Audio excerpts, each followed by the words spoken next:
At my sister's wedding party, the name tag on my chair was the Black Sheep. Everyone laughed at me, so I stood up and disappeared. They never saw me again for the next 6 years. But when I returned, everyone's face turned pale. Hello. Thank you for your continuous support. This means a lot to us. If you enjoy the stories we share, kindly subscribe to this channel. It will be great if you can leave a comment on which city you are watching from. We might just give you a shout out in our next story. Today's special shout out goes to Brian Edwards from Antigua. We are glad you enjoy our stories. Now let's dive into the details of today's story. I still remember the smell of lilies that night, thick and cloying, like they were trying to choke me. Emily's wedding was everything you'd expect from the golden child of the family, extravagant, polished, and dripping with pretense. The ballroom glittered under chandeliers that looked like they'd been stolen from a palace, and the guests buzzed like bees, their laughter sharp and hollow. I stood at the edge of it all, tugging at the collar of my rented suit, feeling like an intruder in my own family's world. They always made sure I knew I didn't belong. Samuel, don't slouch, my father, Richard, had snapped earlier that evening, his voice like a whip. He was a tall man, broad-shouldered, with eyes that could cut through steel. He built a construction empire, but to me, he was just the man who saw me as a disappointment. My mother, Margaret, had smiled that tight, practiced smile of hers, the one that said, just behave, Samuel, and don't embarrass us. Emily, my sister, was radiant in her white gown, her laughter echoing through the room. Mark, my younger brother, trailed behind her, smirking like he knew something I didn't. They were the perfect family. And me? I was the stain they couldn't scrub out. I tried to blend in, sipping champagne that tasted like regret, but every glance, every whisper, felt like a needle under my skin. Samuel, still figuring things out, a distant cousin asked, her tone dripping with pity. You know, Emily's already running Dad's company, and Mark's got that internship lined up. What about you? I mumbled something about freelance work, but her eyes glazed over, already moving on to someone more interesting. I was invisible, except when they needed someone to laugh at. The reception was worse. I found my seat at a table in the corner, far from the head table where Emily and her new husband glowed like royalty. My name tag was waiting for me, propped against a crystal centerpiece. But it didn't say Samuel. It said the Black Sheep. The letters were scrawled in cursive, mocking me with their elegance. I stared at it, my stomach twisting, hoping it was a mistake. But then I heard the laughter, sharp, cruel, slicing through the murmur of the crowd. Emily was pointing at me, her lips curled in amusement. Mark snorted, and even Richard let out a chuckle, his eyes glinting with that familiar disdain. Margaret just looked away, pretending not to notice. Lighten up, Sammy, Emily called, her voice loud enough for everyone to hear. It's just a joke. You're always so sensitive. The guests around me laughed harder, their faces blurring into a sea of judgment. I felt my cheeks burn, my hands trembling as I clutched the name tag. It wasn't a joke. It was a declaration. I was the Black Sheep, the failure, the punchline, and they all knew it. I stood, the chair scraping against the polished floor, and the room seemed to tilt. You think this is funny? I said, my voice shaking but loud enough to cut through the laughter. Emily rolled her eyes. Oh, come on, Samuel. Don't make a scene. Richard's face hardened, his tone icy. Sit down, boy. You're embarrassing yourself. But I was done. Done with their cruelty, their condescension, their endless need to remind me I wasn't enough. No, I said, my voice steadier now. I'm done. You can all laugh at someone else.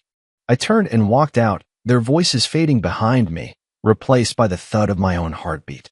That night, I sat on the edge of my bed in the tiny apartment I'd rented after dropping out of college. The walls were thin, the paint peeling, and the air smelled of mildew.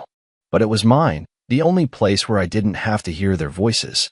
I thought about every time they'd made me feel small, Richard's lectures about my lack of ambition, Margaret's sighs, Emily's smug comparisons, Mark's snide remarks.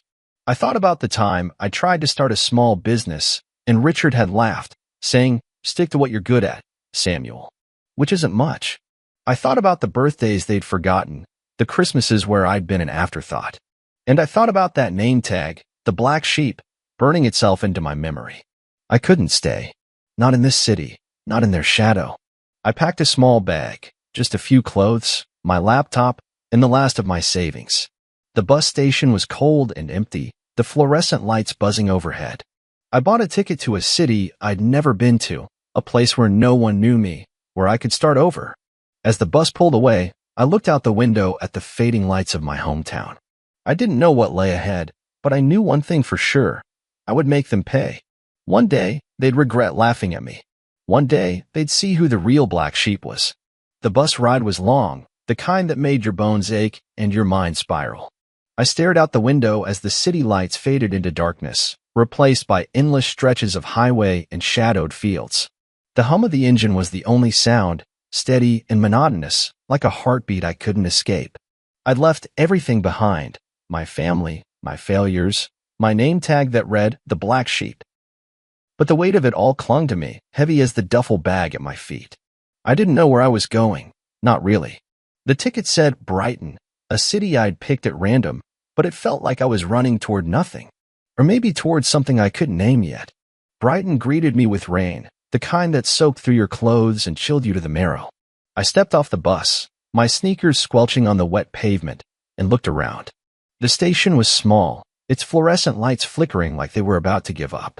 A few tired travelers shuffled past, their faces blurred by exhaustion. I pulled my hood up and started walking, the rain pelting my face, each drop a reminder that I had no plan, no connections, no safety net. I had $200 in my pocket, a laptop that barely worked, and a burning need to prove them wrong. Richard, Margaret, Emily, Mark. They laughed at me, mocked me, but I wouldn't let them win. Not this time. I found a cheap motel on the edge of town, the kind with peeling wallpaper and a neon sign that buzzed like a dying insect. The clerk barely looked at me, just slid a key across the counter and muttered, "Room 12, no smoking." The room smelled of mildew and regret, the bed sagging under my weight. I lay there, staring at the water-stained ceiling, and felt the silence press down on me. It was deafening, that silence, louder than the laughter at the wedding, louder than Richard's lectures. I closed my eyes, but all I saw was that name tag, the black sheep, burned into my mind like a brand. I had to start over, but where? How? The next morning, I walked the streets of Brighton, my stomach growling, my head pounding. The city was gray and industrial, its buildings squat and uninviting. I needed money, fast, so I took the first job I could find, washing dishes at a diner called the Rusty Spoon. The kitchen was hot and greasy, the air thick with the smell of burnt coffee and frying bacon. My hands blistered from the scalding water, but I didn't care. It was work, and work meant I wasn't giving up. The other employees barely noticed me, just another face in the chaos, but that was fine. I didn't need their pity or their questions. I needed time to think, to plan, to figure out who I was without my family's shadow. That's where I met Clara. She came in every morning, always at 7:15, always ordering black coffee and a blueberry muffin. She was older, maybe in her 50s, with sharp eyes and a voice that cut through the diner's noise. She wore tailored suits, her hair pulled back tight, and she carried herself like someone who knew exactly where she was going. I didn't think she'd notice me, just another dishwasher and a stained apron, but one day, she did. I was wiping down a table, my hands shaking from exhaustion, when she said, "You look like you're carrying the weight of the world, kid. What's your story?" I froze, caught off guard. "No story," I mumbled, avoiding her eyes. But she didn't let it go. "Everyone's got a story," she said, her tone firm but not unkind. "Yours looks like it's eating you alive." I didn't want to talk, didn't want to spill my guts to a stranger, but something about her made me feel seen.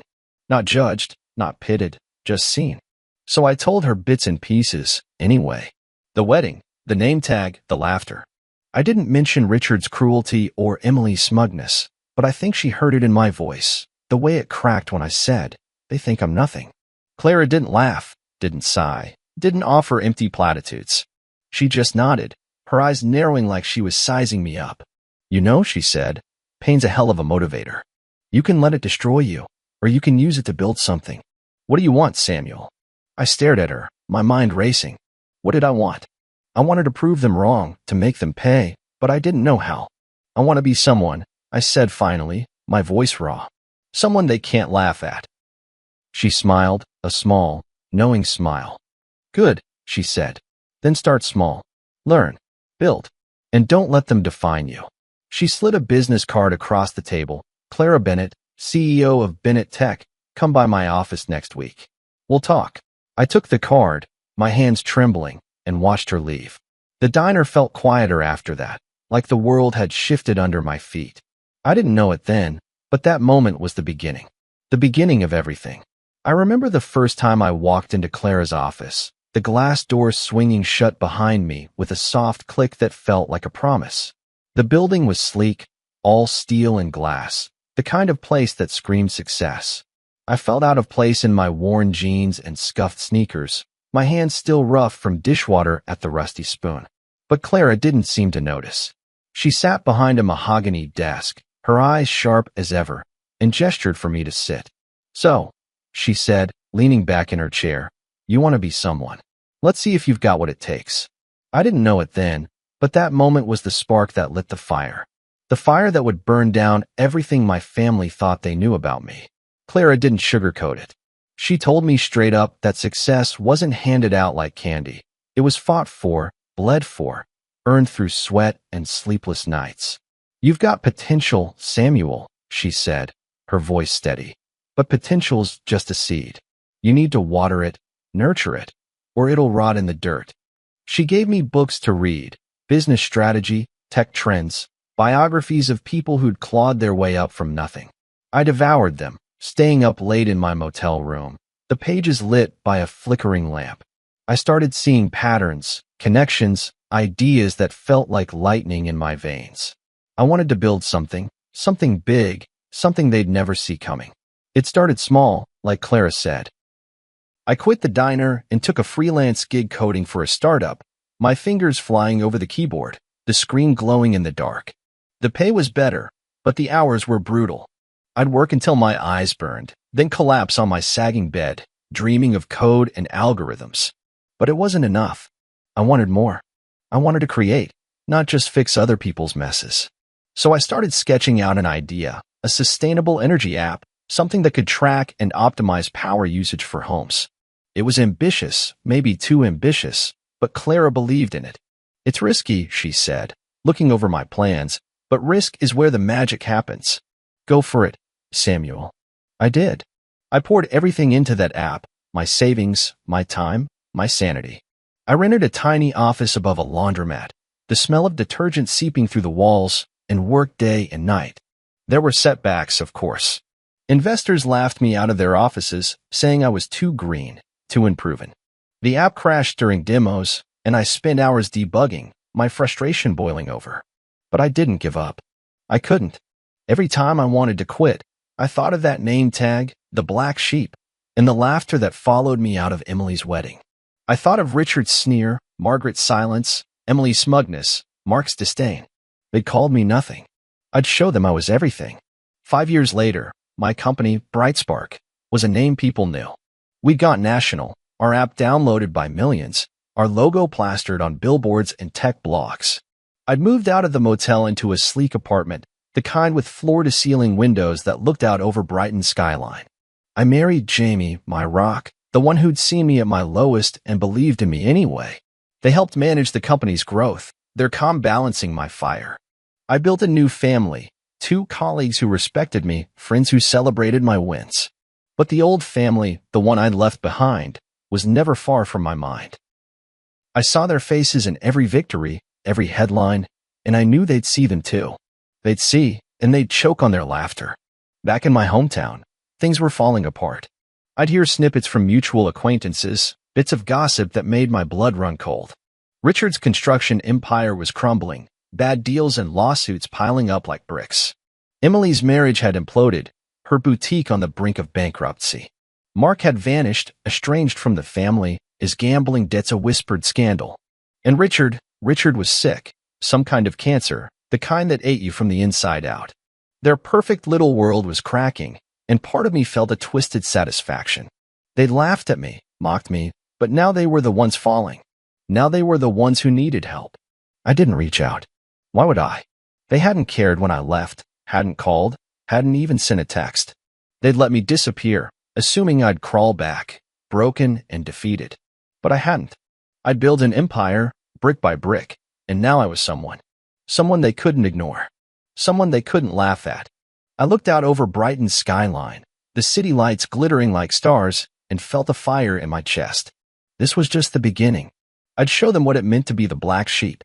I'd show them what it meant to be me. And when I did, they'd wish they'd never laughed at all.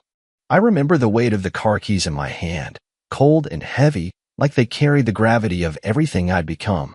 The luxury sedan purred under me, its leather seat smooth against my tailored suit, a far cry from the bus seat I'd sat in 6 years ago, rain-soaked and desperate. I was driving back to my hometown, back to the place I'd sworn I'd never return, and the road stretched out like a scar across my memory. I'd heard the rumors through a mutual acquaintance. Richard was sick, dying maybe, and the family was falling apart. Part of me wanted to stay away, to let them rot in their own mess. But another part, the part that still saw that name tag, the black sheep, every time I closed my eyes, wanted to see their faces when they realized who I'd become. I wanted to see them choke on their laughter. The town hadn't changed much. The same tired streets, the same faded storefronts, the same air of stagnation. But I pulled up to the family home, a sprawling house that used to feel like a prison, its white columns now chipped, the lawn overgrown.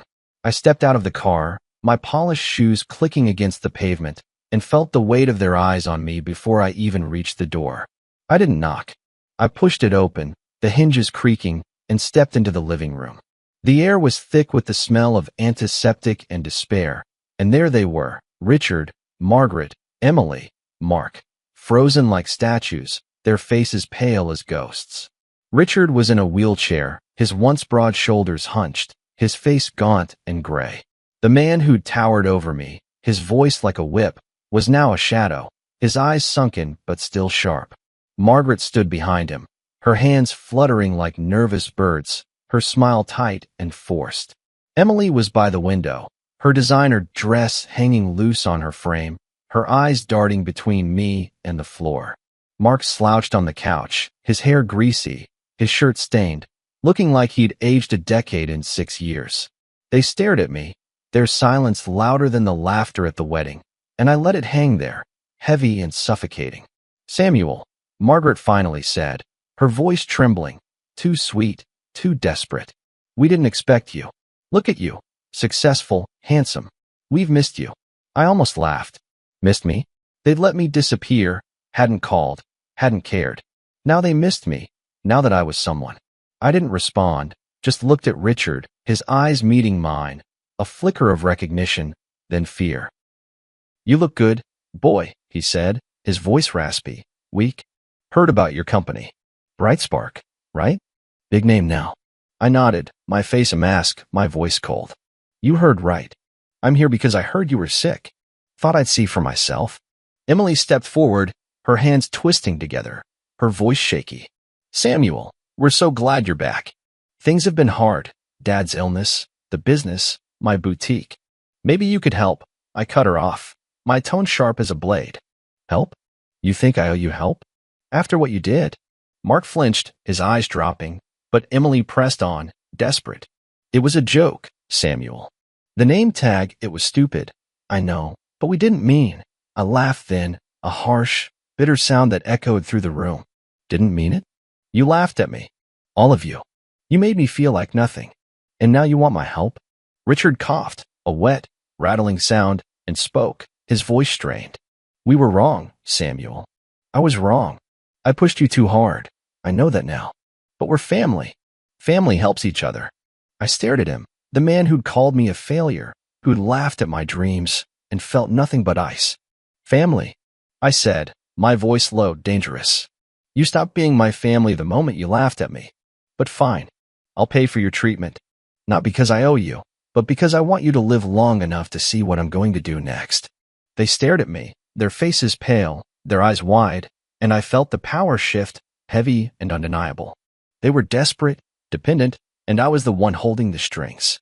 Margaret tried to speak, her voice pleading, but I turned and walked out, their voices fading behind me.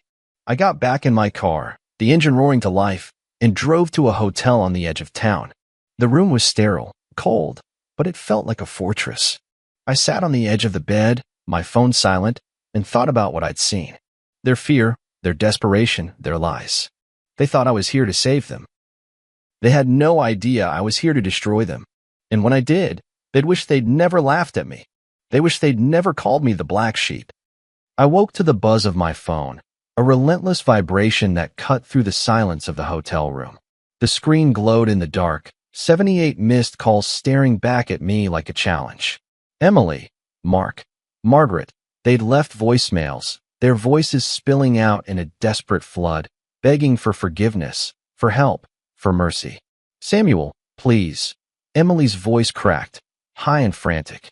We need you. I'm sorry, okay? I'm so sorry. Mark's was slurred, thick with desperation.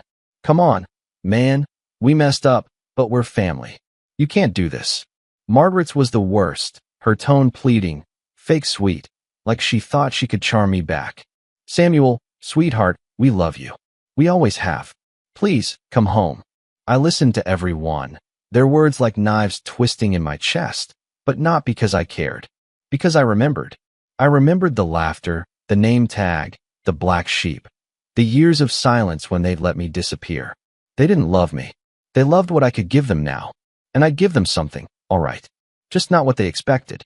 I deleted the voicemails, one by one, my finger pressing hard against the screen, and felt a cold clarity settle over me.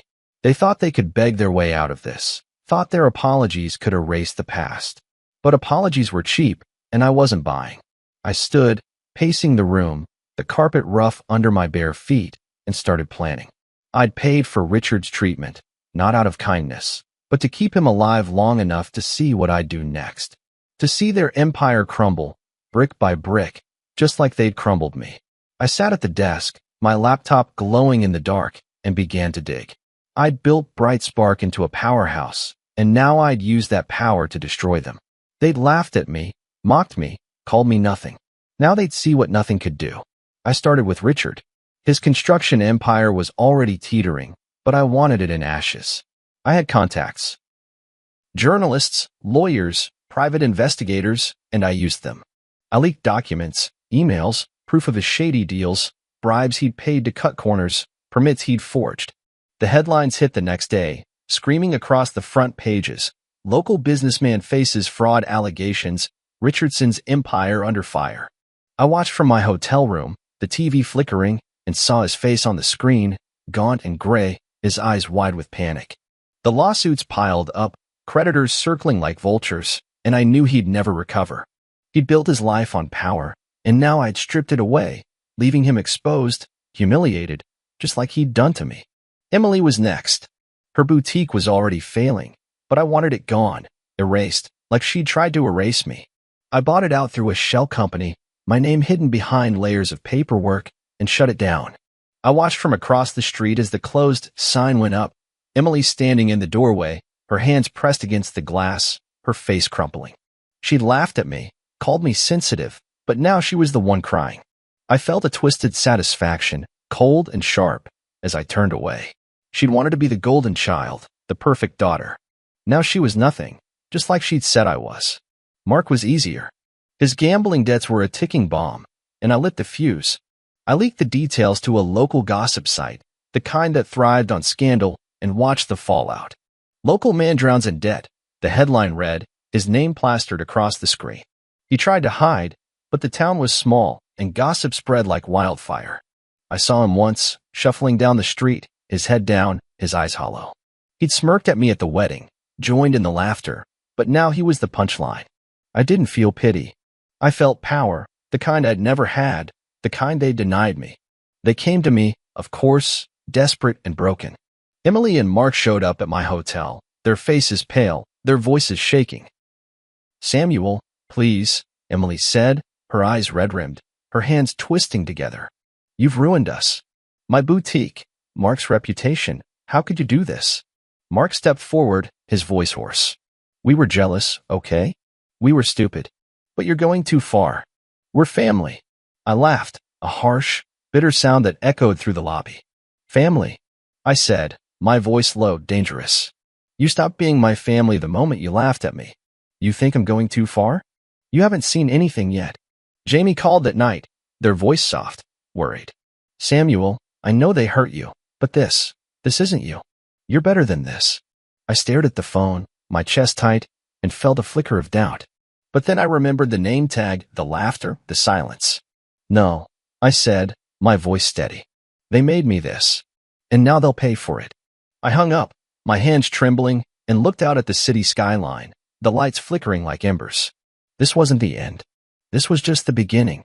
I destroyed them, piece by piece, until they wished they'd never laughed at me. Until they wished they'd never called me the black sheep. I remember the hospital smell, antiseptic and sterile, clinging to my skin as I walked down the hall. Richard's room was at the end, the door half open, the beep of machines cutting through the silence. I hadn't planned to see him again, not after everything I'd done, but something pulled me there, a twisted need to look him in the eye one last time. He was lying in the bed, his body frail, his face a map of shadows and regrets. The man who'd towered over me, his voice like a whip, was gone, replaced by this hollow shell. But his eyes, they were still sharp, still piercing, and when they met mine, I felt the old anger flare, hot and raw, like a wound that wouldn't heal. "Samuel," he rasped, his voice weak, barely a whisper. "You came." I stood at the foot of the bed, my hands clenched, my suit crisp against my frame. I didn't sit, didn't soften. "Not for you," I said, my voice cold, steady. "I came to see the end." He coughed, a wet, rattling sound, and tried to sit up, his hands trembling. "I was wrong," he said, his words slow, deliberate. "I pushed you too hard, judged you too harshly. I was a terrible father. But you were always the strongest, Samuel. I see that now." I stared at him, his apology hanging in the air like smoke, and felt nothing but ice. "You think that means anything?" I said, my voice low, dangerous. "You think words can fix what you did? You laughed at me, mocked me, called me nothing. You made me the black sheep. And now you want forgiveness? It's too late, Richard. You're too late." His eyes widened, a flicker of fear, and I leaned in, my voice a blade. "I paid for your treatment to keep you alive long enough to see this. To see what I'm going to do next. You built your life on power, on control, and I'm going to tear it all down. You, Margaret, Emily, Mark, you're going to wish you'd never laughed at me." I turned and walked out, his coughs echoing behind me, his pleas fading into silence. I didn't look back. I didn't need to. I'd seen what I came to see, and now it was time to finish it. I started with Richard's business, the last piece of his crumbling empire. I used Brightspark's resources, my contacts, my power, and bought it out through a shell company, my name hidden behind layers of paperwork. I liquidated it, asset by asset, watching the numbers drain like blood from a wound. The headlines screamed the next day, "Richardson's construction empire dissolved. Local family loses everything." I saw Margaret on the news, her face pale, her hands shaking, as she tried to explain, tried to salvage something. But there was nothing left. I'd taken it all, stripped them bare, just like they'd stripped me of my dignity. Emily and Mark were next. I'd already ruined their lives, but I wanted more. I blacklisted them, used my connections to ensure no one in town would hire them, no one would help them. Emily tried to start over, begging for jobs, but doors slammed in her face, her name poison. Mark tried to hide, but the gambling debts followed him, creditors hounding him like wolves. I saw them once, moving into a rundown apartment on the edge of town, their faces hollow, their eyes empty. The family home was gone, sold to pay debts, its white columns now someone else's dream. They'd laughed at me, mocked me, but now they were the ones broken, the ones humiliated. And I felt a cold satisfaction, sharp and final, as I watched them fall. Jamie tried to stop me, their voice soft, worried, when I got back to Brighton. "Samuel, I know they hurt you, but this isn't you. You're better than this." I stared at them, my chest tight, and felt a flicker of doubt. But then I remembered the name tag, the laughter, the silence.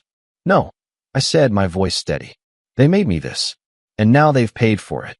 Jamie looked away, their eyes sad, but they didn't argue. They knew I was done, knew I wouldn't stop. I'd built an empire, brick by brick, and now I'd used it to destroy them. To destroy the family that had destroyed me.